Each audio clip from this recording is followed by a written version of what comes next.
Tato movie guy. Okay. Hi everyone, welcome back. Maybe welcome for the very first time. Today's video, I am going to be giving you my top 25 films of 2020. 25, you ask? Well, I've enjoyed a lot of good cinema this year because I've actually been able to invest more time in film than I usually get to. And that's kind of really reignited my passion, I think, for film. It's been a kind of weird sense of rediscovery and kind of cementing what I want to be and what I want to be doing with my life. And that kind of time has been very encouraging, but also it's really helped me to kind of reconnect with myself, I think. Reconnecting in a way of knowing who I am and loving the people that are in my life. And within my family and things like that, I think it's brought us even closer, even though we can't always be together, but that just kind of sense of communication, something that's kind of been lost, I think, in a lot of the world these days, has really helped me and just rekindled my lust for life, I think, even though I didn't get to travel much, but that's okay. And also, I just want to do a massive thank you to this wonderful YouTube community that we have right now. Obviously, Hus and Dimitri have been two of my dearest friends for the last few years, and I always appreciate their kind words and the conversations that we have and the jokes that we have and just anything in general about anything. Yeah, you guys mean a lot to me, and I always thank you for that. But also, because of everything, I've met some fantastic other YouTubers, and they be Peter from Nazarene Product, Eric from Asian Movie Enthusiast, be it Cal from Into the Blue, Dave Clayton from Premium Blu-rays, to Elliot at Boutique Blu-rays, to Roman from Cinema Monologues, to Will from Indie Tricks, Graham Manvey Film. I've known you for a long time, but I feel like I got to know you a lot more this year. I'm eternally grateful to everyone and anyone that I have come across over the year. It has really helped me with my love for cinema, and it really has kind of reignited so much fire within me that I just want to give more to this community and give more to myself. So I am truly grateful for everything that we have done this year. And also, I just want to say to anybody that may not be in the best of places right now, seek anything that makes you happy and try and connect with yourself again. It's something that I've been trying to toy with over the last few months, and eventually I got out of it. I'm always here to talk to anybody that wants to just talk about anything, my comments, anything like that. Just contact me under there. I'm always here to lend a helping hand. People have been devastated by this pandemic in a way that we never thought it would happen. Cinema is on its knees, businesses are closing down, people are struggling financially.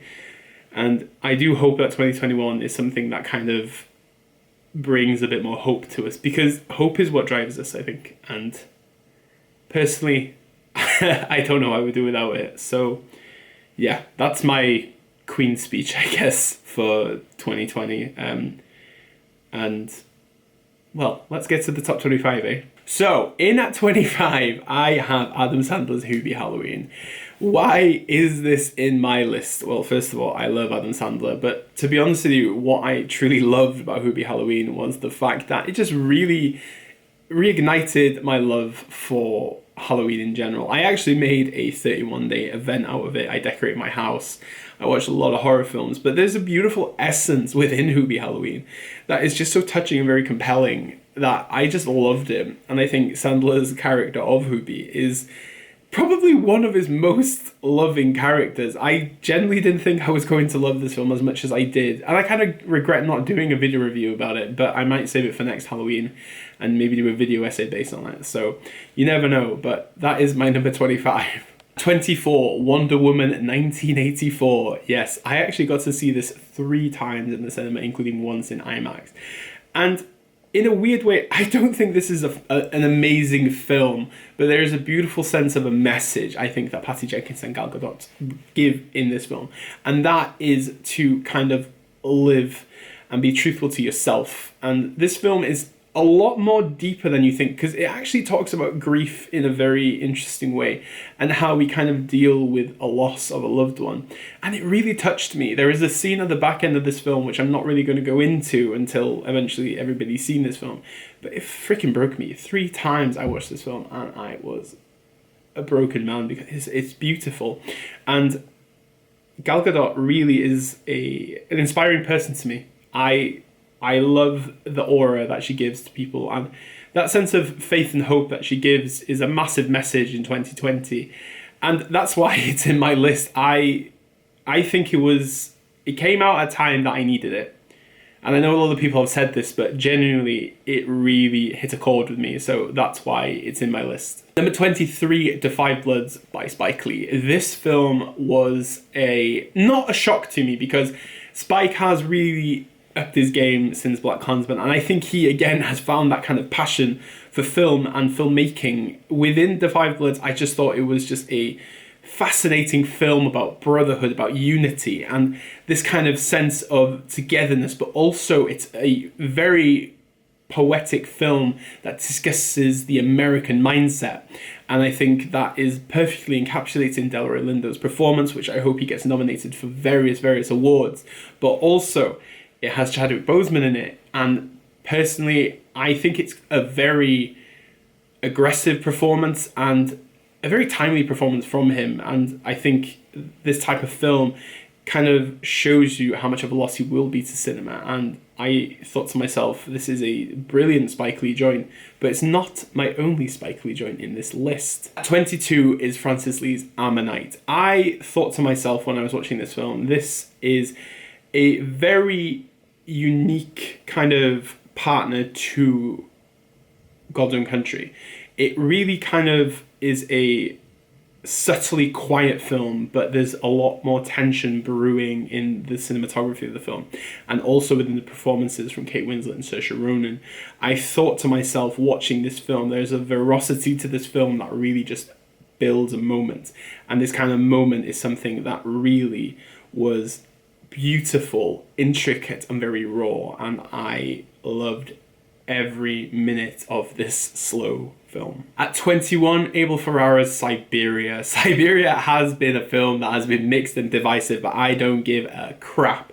This is a Ferrara film that really just sets the tone of this director, because Ferrara makes films for true art house lovers and for people that really want a deeper meaning to a film. There is so much to cipher within this film, and there's a lot of mystery and ambience, and if you haven't seen Siberia, go for it. But if you've not seen an Abel Ferrara film before, do not start with this film. He's one of my favourite directors of this year, purely for the reason I watched 12 of his films, I believe now, and I think he's one of the finest directors that I've ever witnessed in my life.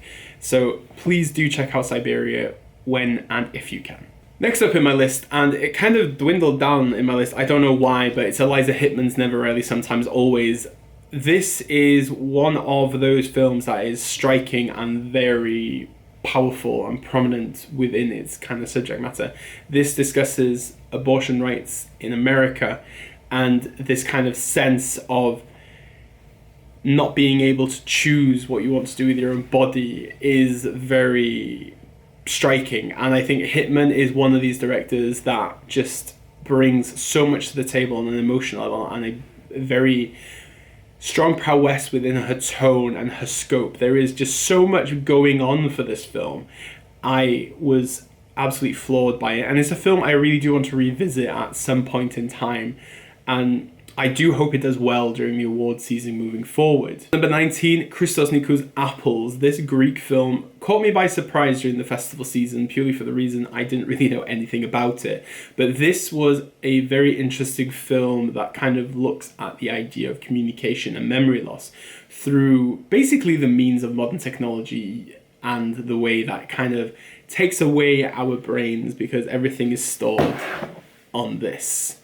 All our memories are there, it's not here. And I really enjoy this kind of idea of using amnesia into a way that is a very interesting parallel to this idea of how modern technology kind of taken over the world and everything like this. It is actually going to be out in the UK in March through Curzon, so please check it out if you can when it comes out. Number 18 is Lawrence Michael Levine's Black Bear. I thought to myself with this film, this is a very interesting thriller of a two-part variety where we get to really divulge more into the mind of an artist and to the mind or set of a film production. And through this kind of very interesting linear film that is not exactly well cohesive within its linearity, it really was something that gripped me very much, and it just made me want to see Aubrey Plaza in more films like this. Obviously, my review is on my channel, so check it out if you want to, but it comes out in the UK in February, I believe, and it's out in the United States of America right now. But very, very special movie. Number 17 is Kelly Reichardt's First Cow.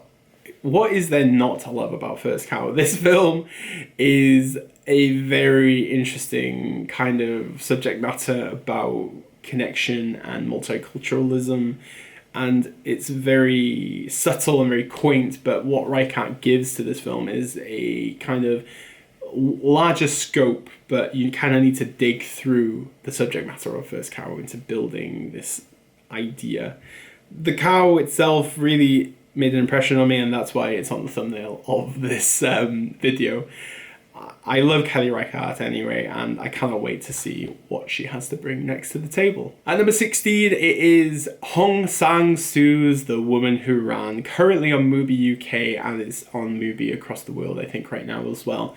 One of my favourite South Korean directors, not Premium Blu-ray's favourite director at all, but mine he is. I thought to myself when I watched this film very early on in the year, I was just, again, awestruck by this poignancy, this deep kind of subject matter that Hong Sang-soo gives. There is a lot of interesting dialogue along with the usual Hong Sang-soo traits of very slow zooms and very stillness. But again, Kim In-hee working with Hong Sang-soo, I just love this chemistry that they have. And I'm always in awe of what Hong Sang-soo makes. I did a retrospective of his career this year, which I loved, and there will be a video coming up very soon about the work of Hong Sang-soo, so check it out when it comes out later on this month. Number 15, my second Spike Lee joint, David Byrne's American Utopia. I got to watch this at London Film Festival this year, and genuinely I watched it at 9 in the morning, no energy at all, but this gave me so much energy and so much power within myself to feel good. David Byrne is an absolute genius, in my opinion. I thought to myself, for a concert film, it was beautifully cinematic with some of David Byrne's finest songs, and it just has a very unique message, and I loved it for that. I listen to the playlist almost every week now. I think David Byrne's American Utopia is so much fun, and probably my most favourite concert film I have ever watched, and that is why it's on my list. It is a film, damn it. And number 14, I've got Nobuhiko Obayashi's Labyrinth of Cinema. This was the director's very last film as he passed away this year, and for me, I loved every element of this film. It just showed the creativity of Obayashi and everything that he's ever created within his filmography. I've watched so many of his films, it's just grown a larger appreciation for him, and it just is a very interesting film that looks at the history of cinema but also at the impact of war, and it's something that's very prominent in the work of Obayashi, and I truly think he will be missed so much within the cinema community. And I say this all the time, there is so much cinema from Obayashi beyond Hausu that you should really go and visit them. There will be a retrospective of his work early on in 2021, so be sure to keep an eye out for that one also. And number 13, Faisal Khalifa's Lynn and Lucy. Lynn and Lucy caught me by surprise. I didn't really know much about it. I missed it at London Film Festival the previous year, and the BFI actually released it during the first lockdown. To my belief, I thought, wow, this is a fantastic piece of British social realism. I really love the kind of working class elements of this film, which don't feel cheap and they don't feel like it's, well, poverty porn as they call it. This is just a very unique, dynamic story about two friends and the friction between them, and I think that kind of sense of community, that kind of like makes things a lot darker and a lot more twisted than they actually need to be. And I think Khalifa's film is very raw and it's very striking. It's on the BFI player right now if you've not seen it. what are you waiting for? Just watch it. And number 12, it's Josephine Decker's Shirley. This film was a lot higher in my list, but I've seen so many other films in the back end of the year that kind of like crept up and caught me by surprise. I love Decker. She is one of my favorite directors.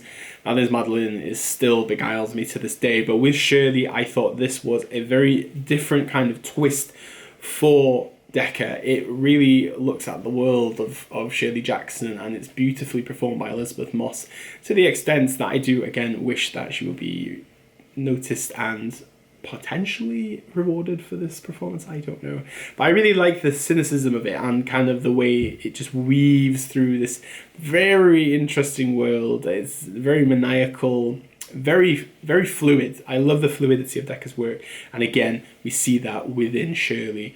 It comes out on Blu-ray in the UK in early January, and it's available on most streaming services right now. Number 11 is Juka Kepa Valukepa and his film Dogs Don't Wear Pants. This was the film that kind of told me 2020 was going to be weird, for the reason that it's a film about a dominatrix and a man that is obsessed with said dominatrix. But this is a very striking film that discusses grief in a very perplexing way, but also in a way that actually makes a lot more sense than you think. And for me, I took a lot from this film, because at times I do struggle with grief because I don't really know how to express myself, and I kind of keep a lot into myself. And this happened the same with Wonder Woman 1984. I'm just like, oh God. This is something that I'm trying to overcome.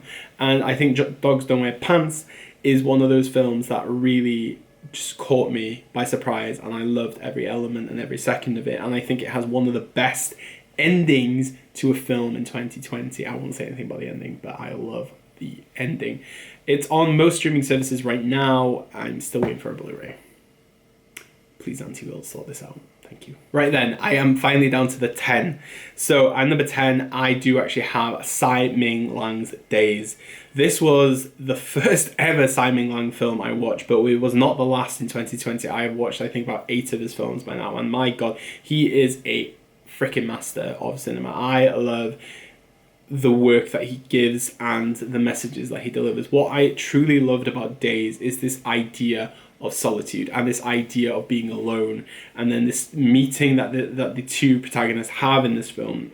It's very intimate and it's very delicate, and they just move away again from each other. And for me, I think in 2020 this is a kind of very perfect like amalgamation of this sense of isolation that we had, and especially for the people that were isolating by themselves, it was very striking, and I loved so much of this, and it really gave me a new director to admire and love. At number 9, I have Red Post on Esher Street from Sean Sono. He has been one of those directors that we have talked about so much over the year on our various YouTube channels, and for me, Red Post on Esher Street is kind of a stripped back film from Sono, to the extent where I thought to myself, wow, this is beautiful, it's chaotic, it's funny, it had so many elements and so many layers to it.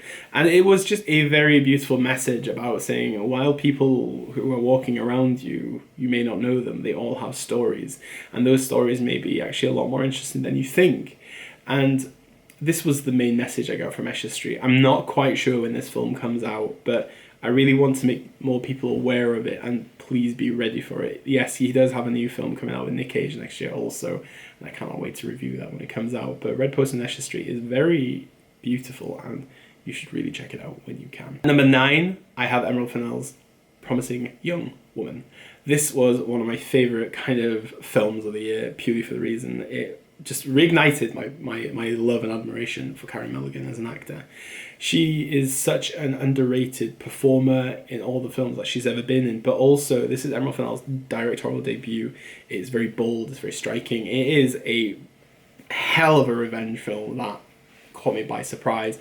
It is out in America on Christmas Day, and it's actually going to be out in the UK in February or March, I believe, so please do check it out when you can. But if Carey Mulligan does not win an Oscar for this film, or any award, I will flip, because this is one of my favourite performances of 2020. And number 7, Agnieszka Smoczynska's Never Gonna Snow Again. this film, again, caught me by surprise. I got to see it at London Film Festival, no release date so far, but again, I just want to make you aware of these films. This was just one of those films that just connected me from the get-go. It's very mystical, and it has a very interesting sense of characterization and this kind of sense of capitalistic intentions, but also about class divide. There is so much going within this film. It really just grabbed me, and Agnieszka Szmachinska has made two very good films back to back now. We have The Other Lamb, and we have Never Gonna Snow Again. I cannot wait to see what else she has to bring to the table. She's a very special director, and due to my partner being Polish, it just makes it extra special that I can connect more with her by watching more Polish cinema. It helps me a lot, and it helps her a lot too, I think. So I really enjoyed this film, and I cannot wait for more people to see it. 6 is Lee Isaac Chung's Minari. Wow, this hit me in the feels, purely for this South Korean American kind of hybrid film where we get to see the American dream trying to be fulfilled in a very rural kind of consensus, but also it's a sense of identifying with your heritage and connecting with your past, I think. And it's such a beautiful film. I love the characters in this film. It really is this kind of cinema that melts your heart, but also gives you a deeper perspective of what the world is about and the stories of anyone that is trying to make something for themselves within the world. I do hope Minari does very well moving forward, and I hope it gets the audience that it deserves, and I think this is probably one of the best A24 releases for a very, very long time, except for Uncut Gems, obviously. And number 5, I have Sean Durkin's The Nest. This film nested in my brain for weeks. I was so in love with this film to the extent that it actually pushed Minari from my top 5. It has brewed on my mind. I've rewatched it now, and I just love this kind of sense of cynicism, this anger, this kind of fake facade that is dwelling within this film, and this kind of like Anglo-American Reagan Thatcher period is beautifully encapsulated, I think, within the characters. Carrie Coon and Jude Law are fucking phenomenal in this film. I love The Nest. It comes out in the UK in February, I believe, through Picture House, and I do hope again in the UK it gets the love that it deserves. Holy shit, this film is fantastic. And number 4, we have Rose Glass's Saint Maud. This film was horrifying. It was creepy. It was interesting. It had horror within the religious kind of consensus. It had everything that I love about this type of genre. And I think Rose Glass has a beautiful talent, but for me, this was about Morvid Clark. Morvid Clark is Welsh. She flies the flag for my country, and it makes me very proud that her career is blossoming in the way it is. Obviously, we've seen her in Eternal Beauty, we had seen her in David Copperfield, and now she's going to be the Lord of the Rings TV show. And the fact that she speaks Welsh in St. Maud just made it extra special for me. And it's not the reason I made it in my number 4.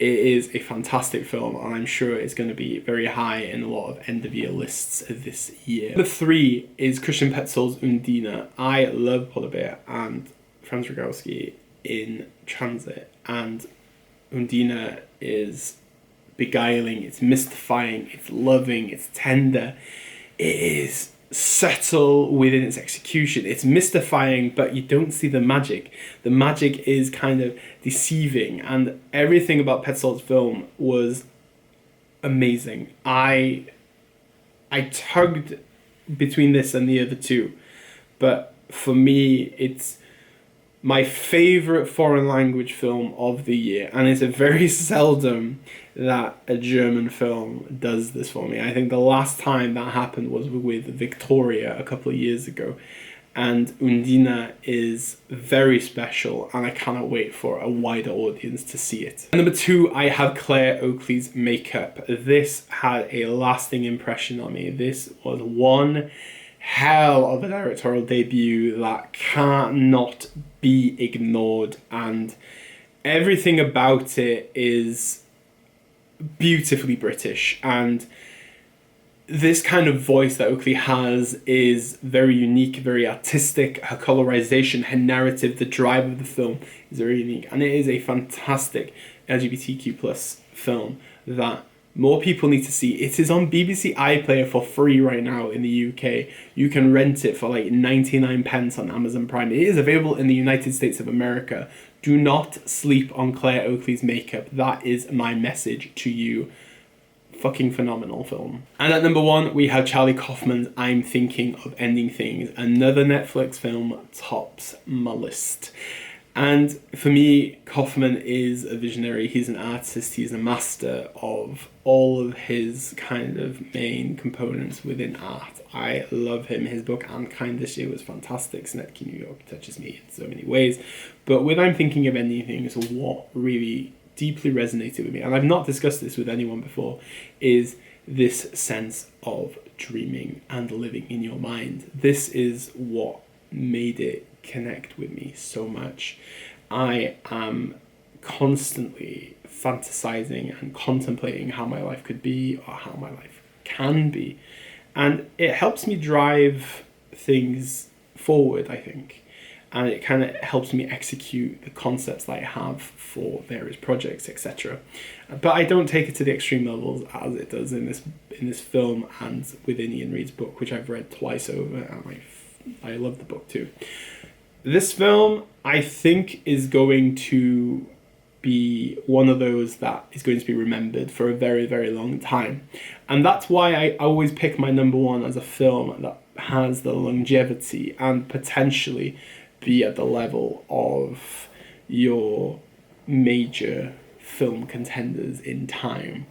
I think that there is so much to cipher still through I'm Thinking of Ending Things that I can never fully comprehend. But the deep resonance and connection I have with this film is what makes it my number 1 film of the year. And I know a lot of people hate this film, but for me personally, I think it's a freaking masterpiece. And probably one of the only masterpieces I've actually seen in 2020. So that is my top 25. Apologies for how long this video was, but I do hope you enjoyed my list. And what are your favorite films of 2020? If you have a list, please let me know in the comment section below, and let's dissect this, because there is a lot to discuss about. 2020 was the year of the indie film, and the year that indie films just rode the wave heavily. 2021 is going to be different, purely for the reason that we're going to have a lot of major films that are going to be releasing in cinemas and potentially on various streaming platforms over the next months and probably year. So it'll be interesting to see how we go ahead. But thank you very much for joining me on my journey in 2020. I've actually made a video every week, or maybe a few more videos every week, which is very rare for me because sometimes I forget. And I hope I actually get to return to the film festival circuit next year, which is something I always look forward to. And I will always be here to share my love for the films that do not get a voice on this platform. And that's what I'm going to continue to do. It's something I love, and it's something that I admire so, so much. So thank you very much for that. And if you've subscribed, thank you so much. If you are interested in watching my latest video about Eyes Wide Shut in Christmas, it's called Eyes Wide Shut, Christmas Odyssey, and I worked very, very hard to cipher this film. Check it out, it should be somewhere here. So please give it a go if you can.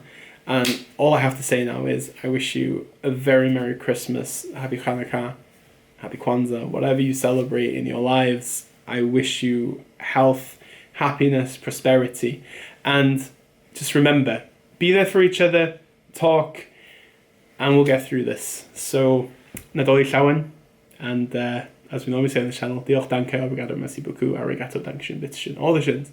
And obviously, never change. Feliz Navidad. Happy holidays, everyone.